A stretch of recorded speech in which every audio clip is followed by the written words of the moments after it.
studio space to get the podcast sounding good, Commitment. Commitment. She is a committed queen. Pretty queen. Brenna, what are we talking about today?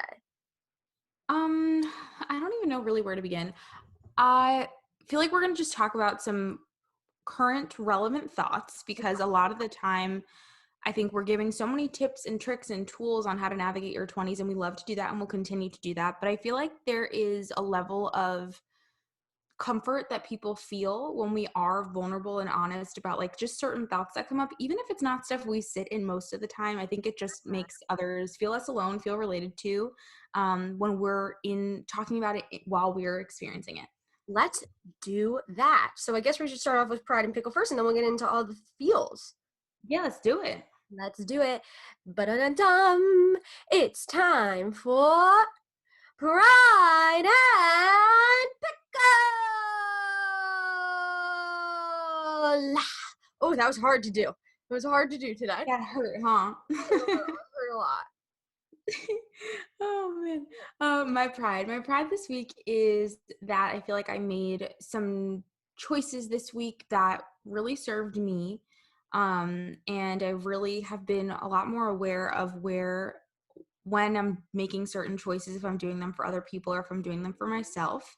And often I would maybe be aware of that, but would still act in whatever it was for other people because I just hate to make people sad or uncomfortable or whatever. And I just made some choices and had some conversations this week that really just were for me. And I'm proud of how honest I've been. I've been working with a coach on a lot of my mindset, and she's been helping me really acknowledge so many different patterns within myself that I knew but didn't know so deeply, like and has really been helping me navigate it because being present in my life is so important to me.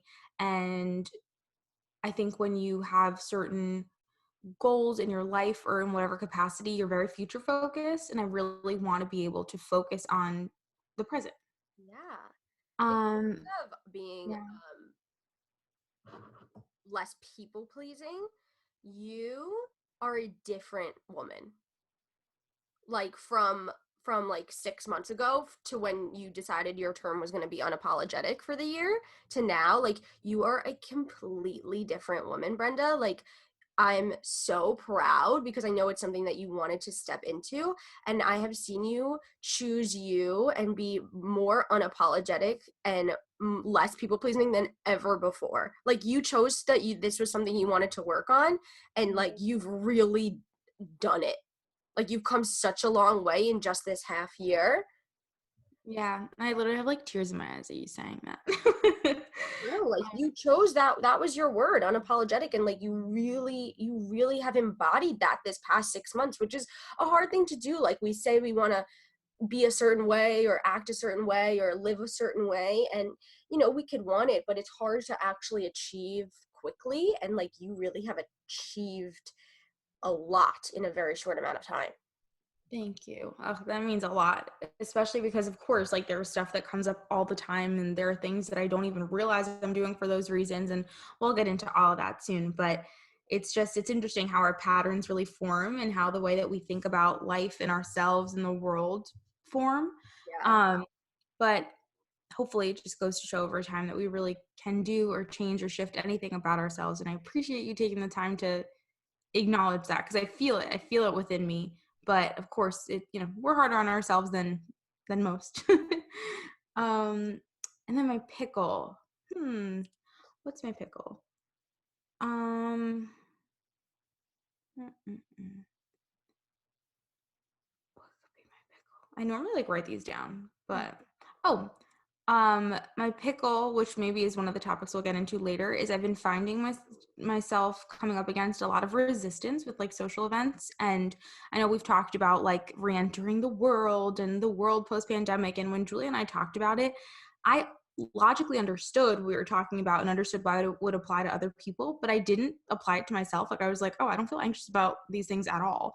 I sympathize with people who do, but I genuinely didn't feel it. And recently every time I make plans, and it's something that I am going to dive into a lot more, but every time that I make plans as they come up, I find myself wanting to cancel them. And or like it feels too hard or whatever. And I do a lot of hard things every day, really. But for some reason, I just feel resistance. And it's something that I'm kind of exploring more as to the why behind. Yeah, I'm sure a lot of people feel that way post Yeah. pandemic and having to deal with a new way of living, because it kind of went from like, okay, everybody's in, everyone's in quarantine, to like, okay, everyone's back, and like Yeah.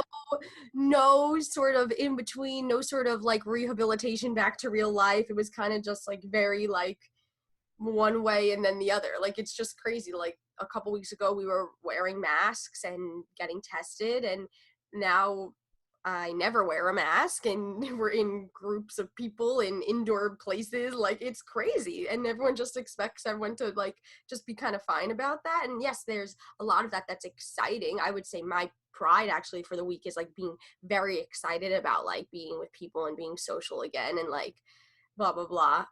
I'm really enjoying that, but it was kind of like a from one to the other very quick. There was no Yeah. rehabilitation at Yeah, all. and it's not something that I'll dive into so much now because I don't really know the answer yet. Like a piece of me is like, "Oh, is it that I feel anxious about seeing people because of the pandemic?" And a part of me kind of thinks it's not fully that. Like I think it's deeper than that. And I'm just trying to navigate what the heck the answer actually is because I don't want to use it as an excuse either. And I don't think it's an excuse for a lot of people. I Right. think it could be a piece of the puzzle, but if I'm being very honest, I don't think it's the full picture. I don't think it's that for you either. I do think that having the excuse of not having to go out for a very long time has made those inner things for people, like the things that maybe you're coming up against or that other people might be coming up against, it made them easier to ignore Mm. Hmm. because there was an excuse. And now that there is no longer an excuse, you have to face the Yeah. actual things. Absolutely. Yeah, that makes a lot of sense. And That I that was what I meant more about the rehabilitation time. yeah, definitely. It's really interesting and Mm. it's something that I'll continue to explore and be honest about as I uncover the like full depths of it because a few things come to mind that we'll get into when we have some more clarity. Yeah. But it's funny because if you are listening to this and you're like, no, I like actually feel super anxious about seeing people. I'm scared of, what this and this. We totally hear you. It's totally valid. But I think it also goes to show that if you are saying that, and this goes for myself too, asking yourself and trying to be honest with yourself, is it this or am I deflecting from something deeper? Am I deflecting from something else that I feel uncomfortable about? Am I fearful of this, whether it's a person, a situation, a conversation, a setting of certain people that maybe don't serve you, like whatever it is. I would also say a level of control is probably a big one for a lot of people. Yeah. Oh yeah, control is huge. We'll get into control shortly.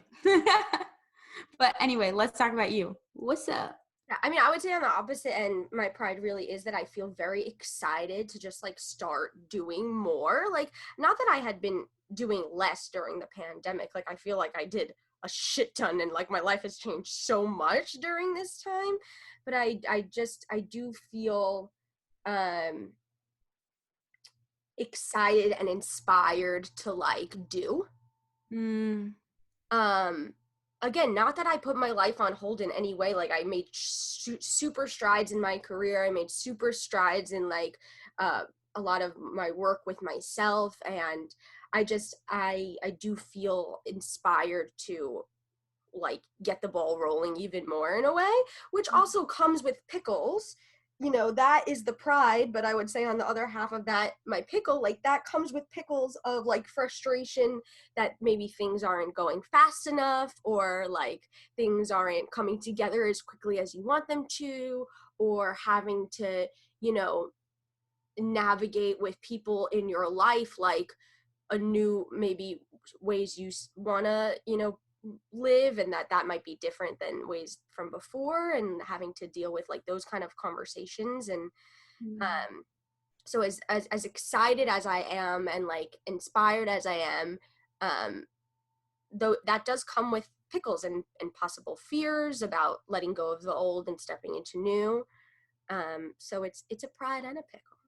yeah, definitely. No, I love all of that. I think it's It's really cool, and I agree in the sense of I feel like, you know, Julia and I have had some deep conversations over the past few days where we're just like, what the fuck? Like The you know, fuck? our whole show is based on how exciting and confusing and unexpected and unpredictable your 20s are, and also how beautiful they can be and are in a lot of ways. And it's just been coming to light more and more with every conversation we have. We're like, fuck, like we talk about this all the time and we're living it. We're literally living it. Mhm. And I'm so grateful for this show. And I hope that you guys, I know some people just don't listen to all the guest episodes and mostly listen to solos and just listen to some guests that they feel are more relevant to them. But I really would encourage you guys to like listen to all the guests because it's so we with every guest, even whatever the topic may be, even if it's a topic that doesn't really relate to you or something you're not particularly interested in, we do get into every single guest of like what was going on in their 20s in relation to their topic. And I have learned so much from every single guest to like about like this time, this 20s where so much is changing.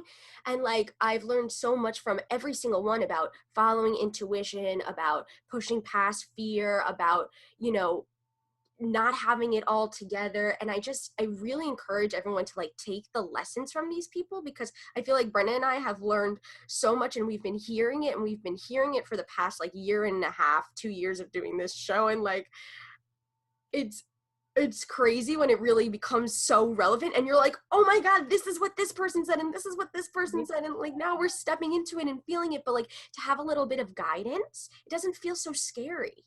It doesn't. And we were talking a lot about that this past week just because I and not a negative comparison, but we were talking to some of our best friends and we were like, I think the biggest difference in like Julia and myself solely through the show, solely through the people that we've connected with, is that we have started to find peace even through anxious moments, even through all these things, even through when you're like, shoot, I want to be further ahead, or oh, this is scary. We still have this underlying deep belief that like it's going to work out in the way that it's meant to, and that we're going to be okay, and that we're going to figure it out. And it's just Because been every guest has shown us that that's the truth. every single guest. Yeah, they've And shown that's evidence to back up that idea.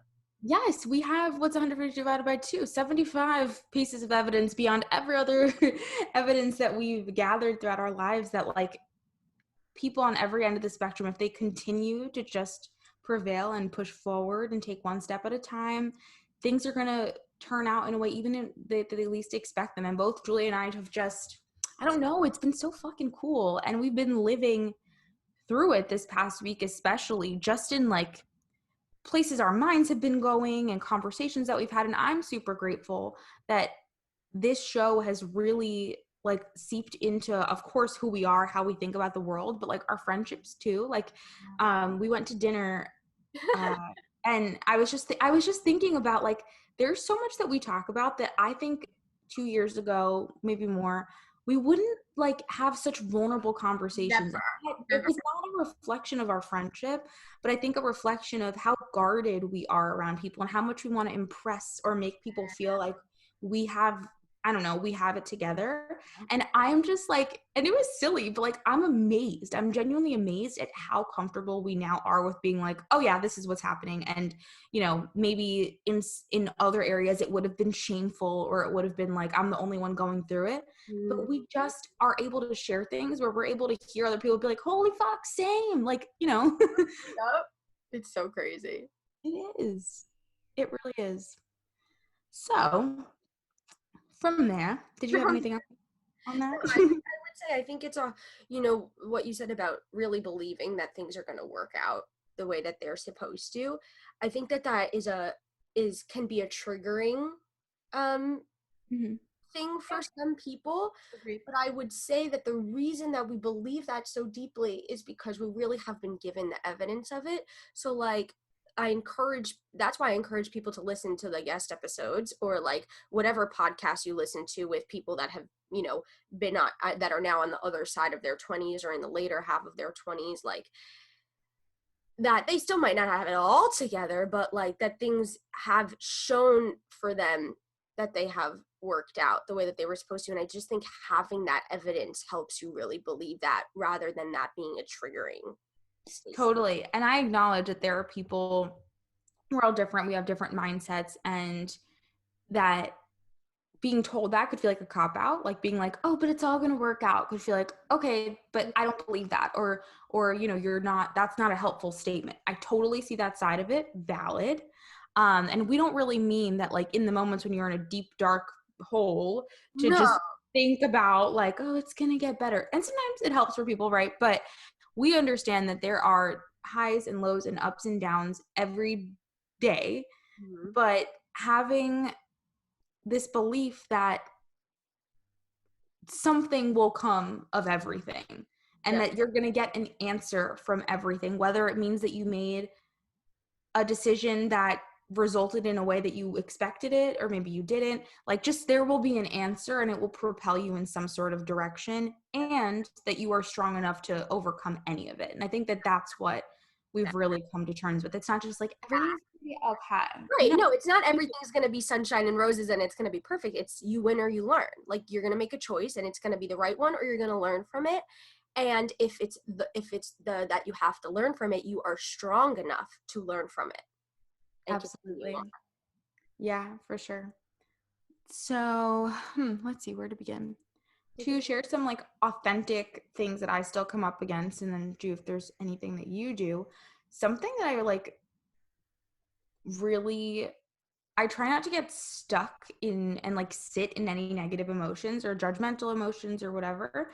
And I think something in terms of my routine that I like really am still not even navigating, just like trying to understand, is I I now wake up very early every day of the week, including on the weekends.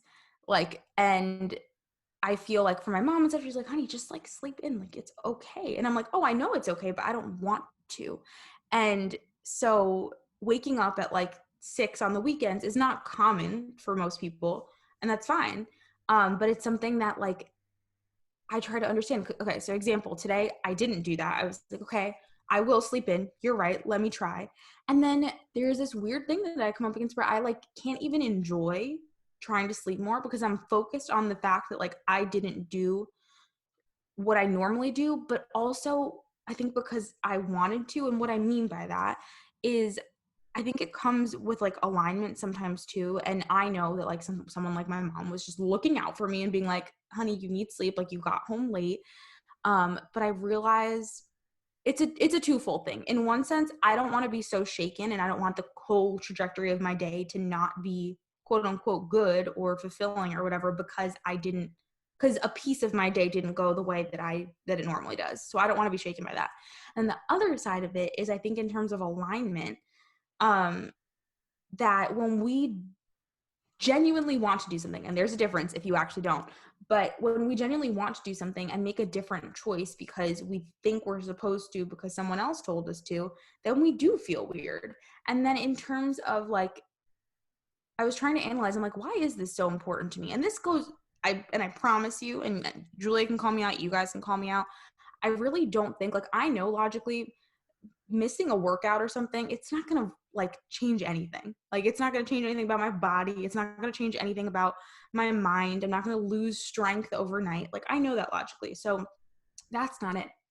But in terms of like how I think it kind of comes along with this weird like discipline equals freedom type of thing for me. Like because when I have a specific routine, I feel like I have the time for myself in the morning, have the time right away to post on our podcast page, to write down some thoughts, to write down some prides and pickles that I'm thinking about, and stuff to talk to Julie about, whatever it is. Then I feel like the rest of my day is set up in a way where I can be like, oh yeah, absolutely. Like it gives me the freedom to do any of the other things throughout my day because I did what I wanted to do first thing. So it's just like all these different thoughts. But anyway, I feel in such a weird energy and I'm trying to shake it and process it and whatever, but I can't help but be like a little bit bothered because I'm like, damn, now I feel like rushed and anxious for the rest of the day. Mm-hmm. A very long-winded way of saying that. Well, so here I'll give you an example for me so that maybe this would translate to like to you in terms of a question. Mhm. Like when I wake up late unplanned, like let's say I wanted to wake up at 8 because that would give me the schedule to do what I needed to do for the day, and then I don't get up till 9:30, that makes me a little annoyed because then, either I have to stay up later or I have to rush certain things, or like I have to do things out of order than I had originally planned. And that's valid. Like that, I think that that's totally fair. You had a schedule, things got in the way. It shakes you sometimes. You have to eventually accept it and just, work productively. But I get that can be very frustrating. But when I choose to wake up later, or like let's say I choose I'll wake up at 10, or I choose I'll sleep in when I get up because I have a little less to do today, Mm-hmm. then that doesn't bother me. Even Mm-hmm. though it's different than my normal routine, because let's say during the week I'll get up at 8 or 8:30, and then on the weekend, like let's say on a Sunday, I'll say I can sleep till like until I get up. Mm-hmm. So is it the is the problem the actual time you're getting up, or is the problem that that you're not making the choice, you know I think it's, like, is the problem really 6 a.m., or is the problem oh that no. you you're not able to allow yourself to make like that you feel uncomfortable making a choice to. No, I think it's actually something that I don't even know if I said out loud. I think it's not the specific time. I think it's when I know there are other things in the day. For example, we had to podcast. I'm walking with Haley today. I have to get stuff done for the week, and it's Father's Day. And like I mentioned to Julia, like I love spending some quality, just like disconnected time with my mom. So I think it's the fact that I made the choice based on someone that I love and values thoughts, and I was like, but it That didn't wasn't what serve in you this for circle. today. Wait, what was that? That choice didn't serve you for today. Yes, and that I feel like I almost like allowed, again, it's not like really quite people pleasing, maybe a little bit, but that I didn't choose what I actually knew would serve me today, Mm-hmm. because I was like, maybe they're right, and like we're human, we make these Yeah, decisions. yeah. But I think that due to control to an extent, and also just like really trying, I think I actively try to avoid feelings of anxiety and try to navigate them and stuff like that. So as a result of making that choice that I didn't fully even enjoy, I think that's a piece of it too, is when I don't fully enjoy something. Then for the rest of the day, I feel very like on edge. Like I'm excited to walk with Haley. I'm excited to do all the things that I'm doing today, but I'm also like, okay, it's coming up, like, Right. But and you're I feel still like I don't going have to be enough able. time. Right. I totally get that. And I think that you should make the choice that is right for you. You shouldn't make it based on someone else's opinion. But also to acknowledge, just to move past the anxiety now, is that like you're still going to be able to get done everything that you wanted to get done today. And you're still going to have a million hours to enjoy it. Don't waste that time on anxiety because you feel that you lost time this morning. Like, spend the time on enjoying it. Will get everything done today. Like, I feel like sometimes you have to say that to yourself. Like, I sometimes have to say that to myself if I wake up late. I'll be like, okay, I woke up late. My schedule is different than maybe I wanted it to be or than it usually is, but I have enough hours in the day to get everything done, and I can enjoy those hours. I don't have to make those hours anxious, Mhm. or rushed. I Yeah, think I think that's a saying key. it to yourself really helps. Yeah. Definitely. I think that's a key piece, and a part of where the anxiety is like rooted in that is that I automatically assume or feel that as a result of not preparing my day or setting my day up in the way that I want to and enjoy to and serves me, that I'm not going to be present in all of the moments that I want to do because I'm not going to feel right, or whatever. And then I've already, before it even happens, feel bad about my inability to be present in those moments or to enjoy, you Right. know? Yeah. I think that this is an important thing to say about morning routine my personal belief is that I think that morning routine is very important and awesome. If whatever that routine is for you, like it is amazing to set your day up for success in a grounded way, that you have time with yourself. Like I have a very specific morning routine, so does Brenda, and I think it's an amazing tool to have, but I think that it's important that we not get reliant on it in order for our day to be successful or for our day to be joyful.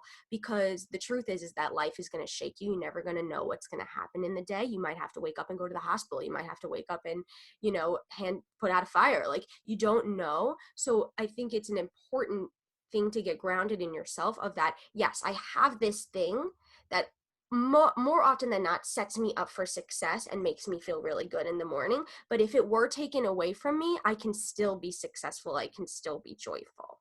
To not be reliant on it. Use it as a tool instead of a crutch, Totally. Yeah. And it's funny that you mentioned that because I've been talking a lot about that with one of our good friends, Liz, about just like not becoming too dependent on anything and how I have been trying to test myself. It's funny because actually this past Thursday, I made the intentional choice of I was incredibly sore. Julia saw I was sore for days. Yes. I'm much better now, but I made the intentional choice of saying, I don't want to be too dependent on anything. So I think this is the difference too, is I made a choice this past Thursday. I was like, okay, my body's telling me it needs some rest. 1, 2, I had plans to get some stuff done after work. So, in terms of the movement that I wanted, whatever.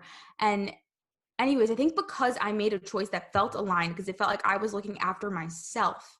And because I knew to an extent it was me experimenting with the thought of not becoming too dependent on anything. On Thursday, when I did a different routine, I felt weird in the sense of it wasn't normal to me, but I didn't feel guilty or bad about it because I made such an aligned decision. Yeah. Whereas I guess it didn't feel that way today. But with that being said, I've really been trying to think about the things that I include in my days the most, or the ways that I think or whatever, and testing myself, whether I'm just thinking about it or talking through it with myself or with a friend. I'm like, I don't want to be too dependent on anything. Like that goes with exercise. And I acknowledge that I'm very dependent on it as a release and stuff like that. And I've literally said the words to myself, you could break your fucking ankle tomorrow. And like, you have to be prepared to find a different source of pleasure, a different source of endorphins, a different source of like all these things. And I think it's just a good reminder for all of us to consider, like, identify the things in your life that you feel like you are dependent on right now for different sources of things that light you up, and know who you are without those things. Yep. Detach your worth from all of those things and know that in any moment they can shift. And I guess be prepared for those moments. I'm not saying that I'm 100% ready for something like that because I'm not, to be real. But it's something that I've really been toying with because, like you said, life is uncontrollable and unexpected. So it's interesting. I will say in terms of like that too, like morning stuff, I personally have been having a hard time waking up lately, which is so weird. Like usually that's not a problem for me. I have been staying up later than usual for multiple reasons.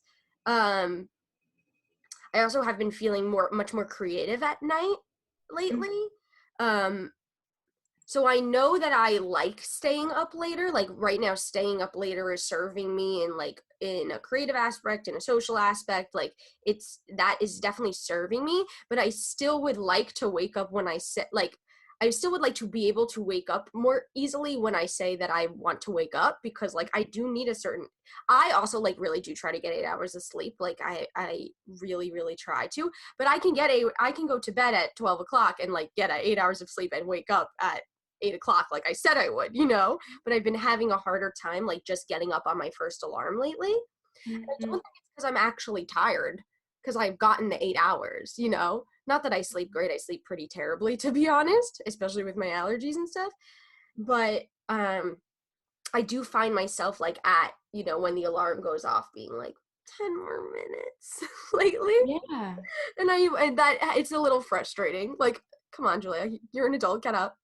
No, but I think that's like a really important topic because I think a lot of people feel shame around their ability to get up or how much they sleep or stuff like that. I really do because I remember that feeling. Yeah. Like I remember being like, why the hell can't I wake up? Why can't I wake up on my first alarm? Why do I want to sleep so much? And I think that a lot of people attribute that. I'm not saying you specifically, but a lot of people start to internalize themselves as like lazy or careless or like whatever. And that's also not a narrative that we want people to play in their heads either, because then it really is like a self-fulfilling prophecy. I know that I used to think that about myself. And today I'm like, I'm one of the most ambitious people you'll ever meet. Mm-hmm. But I really, really struggled for a long time with this idea of being lazy as a result of not, this idea of being lazy as a result of not waking up on time.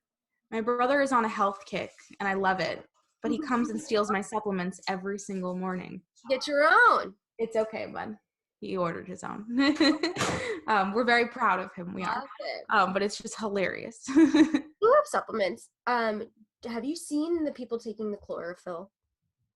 No, but I wonder if the new supplement that I've been taking has that in it, because I've been taking a greens powder, and I know we've had like so many different people on the show. They're like, you don't need a greens powder. And I don't think that people do. But I will say that I feel like I've noticed a very significant difference in my skin since I started taking it. I really want to know if it's going to help my skin. I like genuinely, Julia, I said to my mom this morning, I'm like, does my skin look incredible? Like, I know you can't see it here, but like, Your skin looked really good yesterday. okay, I really think Beautiful. I'm going to see if it has chlorophyll. Actually, I'll just do it after the show.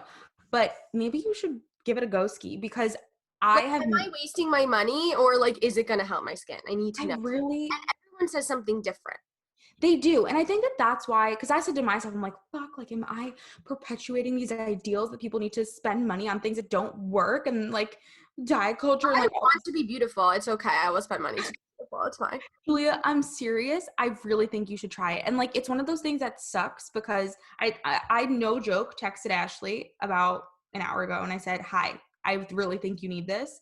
If you hate it after using it consistently, I'll buy the rest of it off you. I don't even fucking care.